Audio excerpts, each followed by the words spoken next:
last week. It's that time again. However, this time, we're going to be doing something for you people that suffer from social anxiety.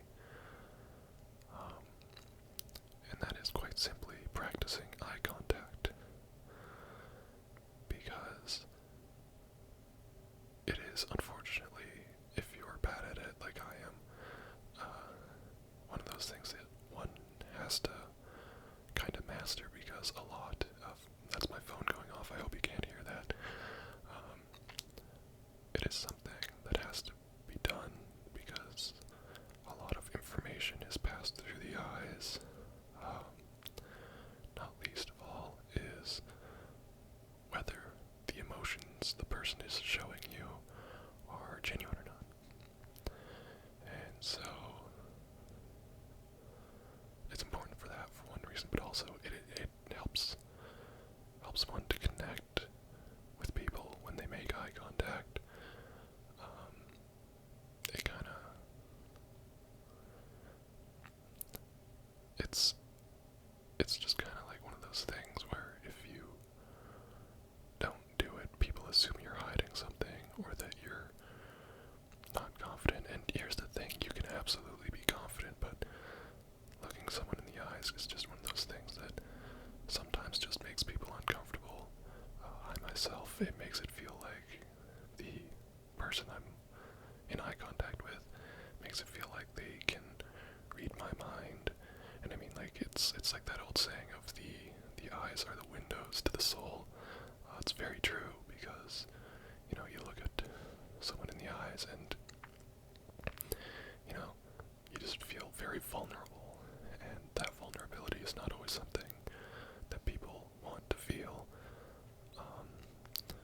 But it is definitely one of those things that, when it is done, and if you're close with the person and you're making eye contact, it doesn't feel like they're looking into your soul. It feels more like you're sharing your soul with them. Maybe I'm just waxing poetic a little bit, but, you know, what do you want from me? So we're really just going to be staring at each other in the eyes.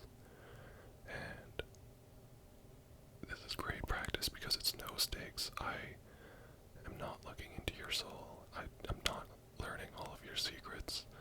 I mean, you can tell me your secrets, assuming no one's around. I'm not saying comment your secrets, I'm just saying, like, if you need to, look me in the eyes and just start saying your secrets. Kinda wish my skin was a bit clearer for this, because I've got red spots all over my my forehead. It's been a stressful week. Actually a stressful 2 weeks, hence why I didn't post last week, but either way. Yeah, we're just gonna stare each other in the eyes, and I'll try not to give the crazy eyes, because someone once posted in one of my videos, I forget which one, I think it was I think it was my first Simon Says video. Someone said that it reminded them of Jigsaw from the movie series Saw. And the worst part is, I wasn't trying to give off that vibe. So basically, I learned that day that I give off the vibe of a very disturbed serial killer. But we make do with what we have, I suppose. So, hey, at least the good news is, if you can maintain eye contact with me, you can maintain eye contact with someone who gives off the vibe of a serial killer. So that's great.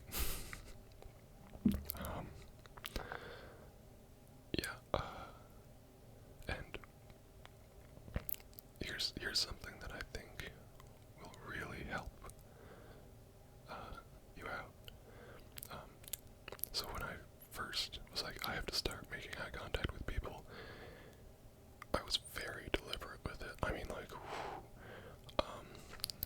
I would look at someone and count to 15. I'd look them in the eye, count to 15, look away, kind of do something else, or like motion towards something else or something. And then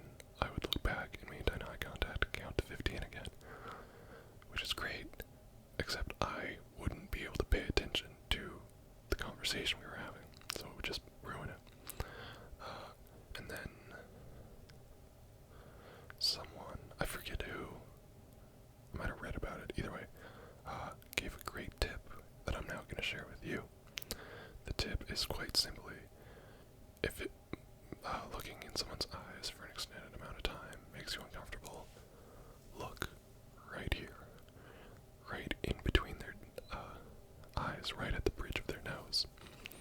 And it is much easier to look there because, first of all, the person who's talking to you thinks that you are making eye contact, so they'll be impressed.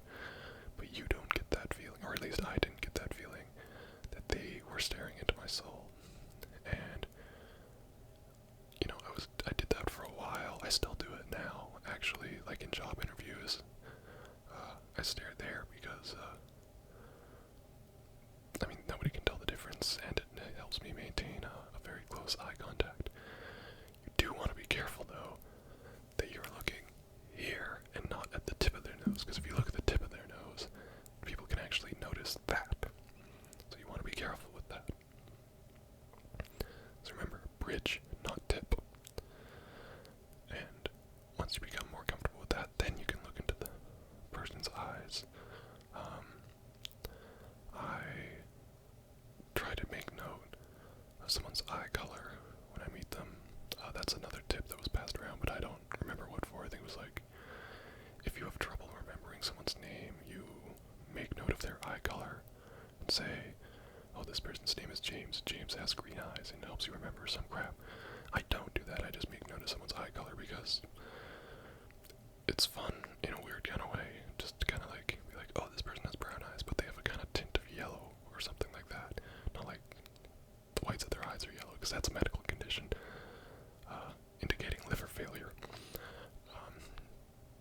But yeah, just be like, oh, this person has, blue eyes, but there's a touch of brown in the center, or oh, this person has hazel eyes, but they are more gray than they are actual hazel. Or sometimes you'll meet someone and be like, wow, this person actually has silver eyes. Like, that's a very rare trait. It's very rare. I don't even remember how rare, but it's very rare. Yeah. And then on occasion you meet like a green-eyed person, you're like, oh, that's pretty rare too, because I think green is the rarest eye color out there. Then, let's see. Yeah. So, I hope that you're maintaining eye contact. Like I said, this is very low stakes. There's, I'm not making note of anything you're doing. I am just looking in your eyes, and you're looking in my eyes. Want to be careful though, because looking someone in the eyes increases the risk of falling in love. So that's fun. So maybe don't stare at my eyes too long, because that would be, that's a mess. I don't think either of us want. I'm giving myself too much credit, I feel like, either way. But yeah, and it's like, what is it? There's something, staring someone in the eyes and asking them, there's like 20 questions where if you stare someone in the eyes and ask these 20 questions, your odds of falling in love with them or them falling in love with you is much, much higher. So I'm not going to ask those questions, don't worry. Yeah. So the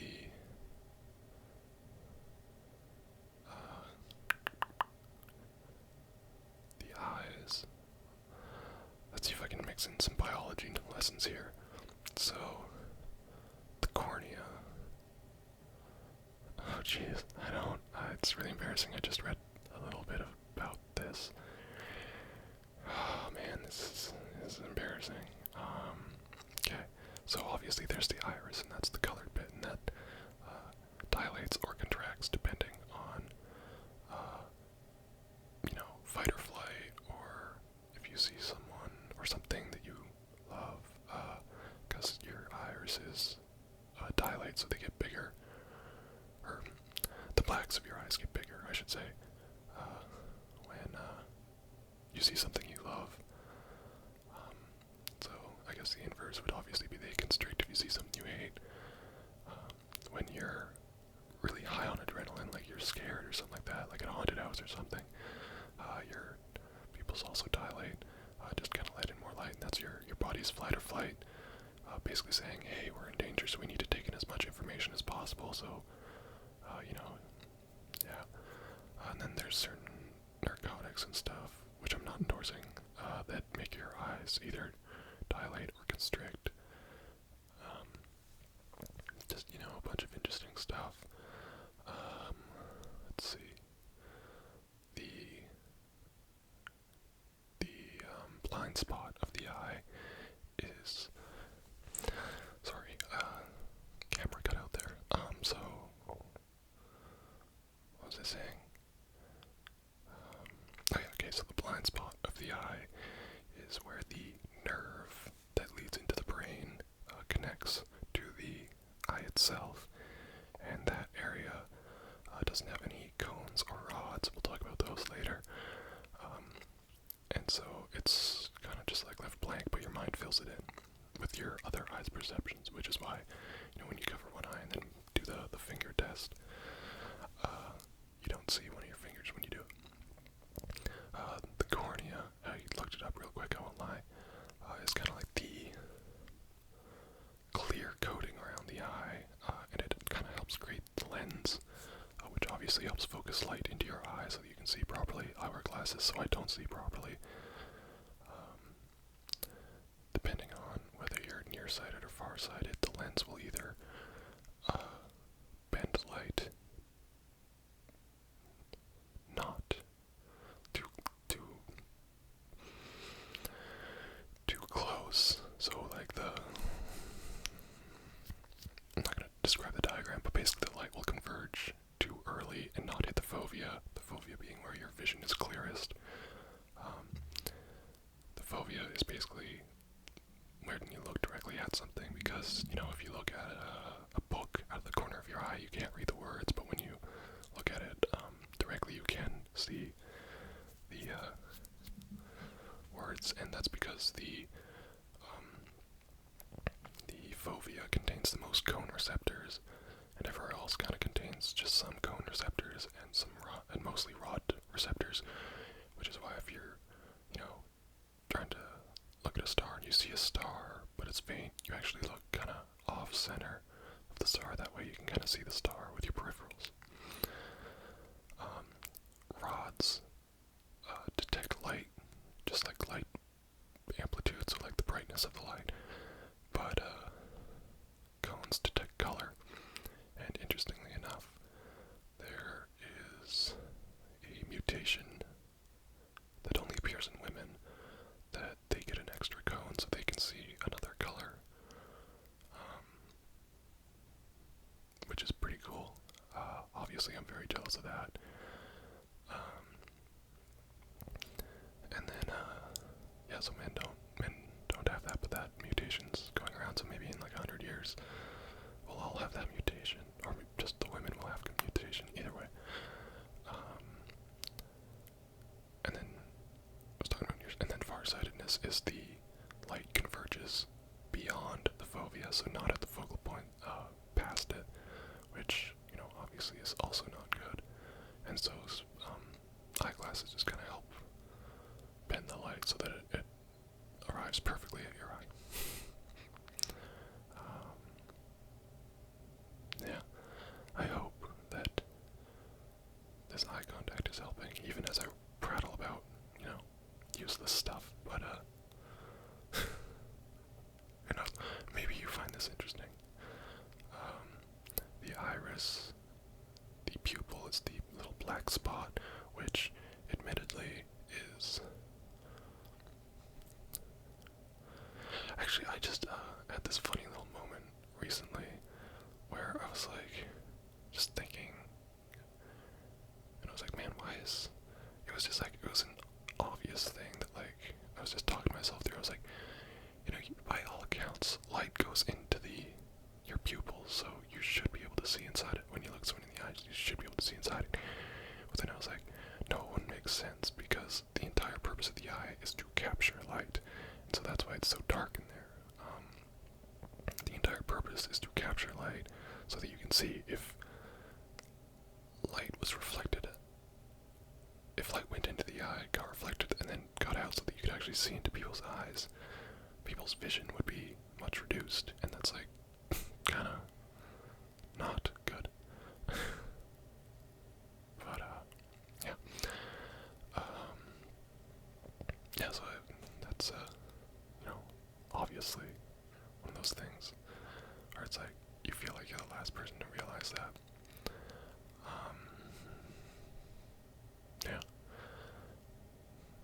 I feel like last time I did this, because I have done this before, I talked about faux smiles, or false smiles, where if a person smiles but it doesn't reach their eyes, it's probably not authentic, but if someone smiles and it actually kind of reaches their eyes, like their eyes kind of,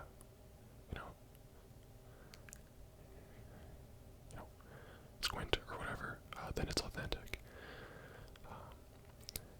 And it's just funny because you look at a lot of like celebrities when they're on talk shows or red carpets or whatever, that smile is not reaching their eyes, and it really just it creeps you out a little bit. Once you start noticing it, it really creeps you out.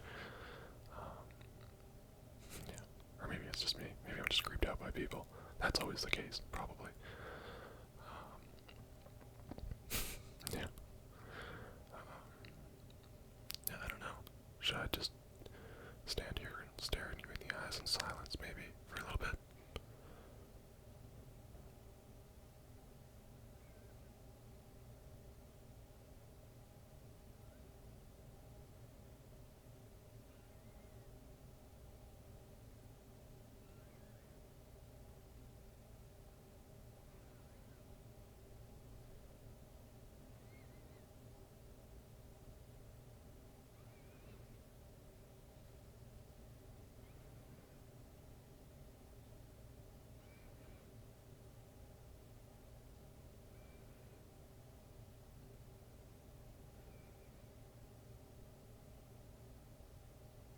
We're having a staring contest right now, if you didn't know.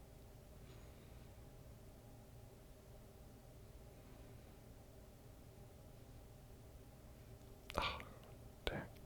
Alright, we'll try again. We're gonna have a staring contest right now. Ready? Okay, 3, 2, 1.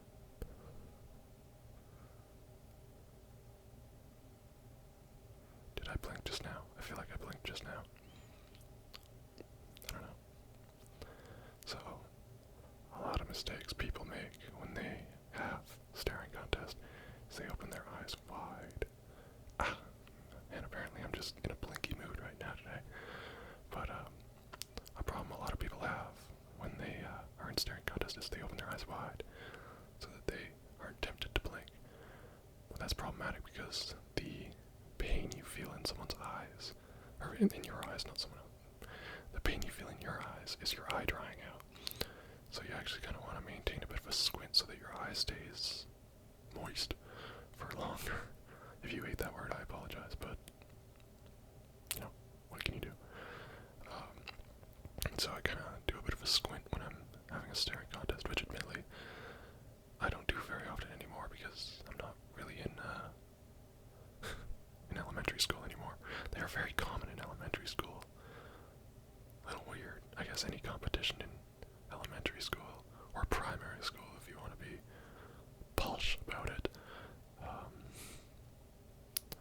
Yeah, I guess any competition is just what kids want. Just want to be competitive, But I think we've been maintaining eye contact for a while. Sorry if you keep seeing me kind of glancing down. It's because I'm making sure my camera's still recording. But we've been maintaining eye contact for a while now. And I think you're probably getting much better at maintaining eye contact, at least with me. But, I mean, if you want to keep watching my eyes, you absolutely can. And I'll just keep watching your eyes, too.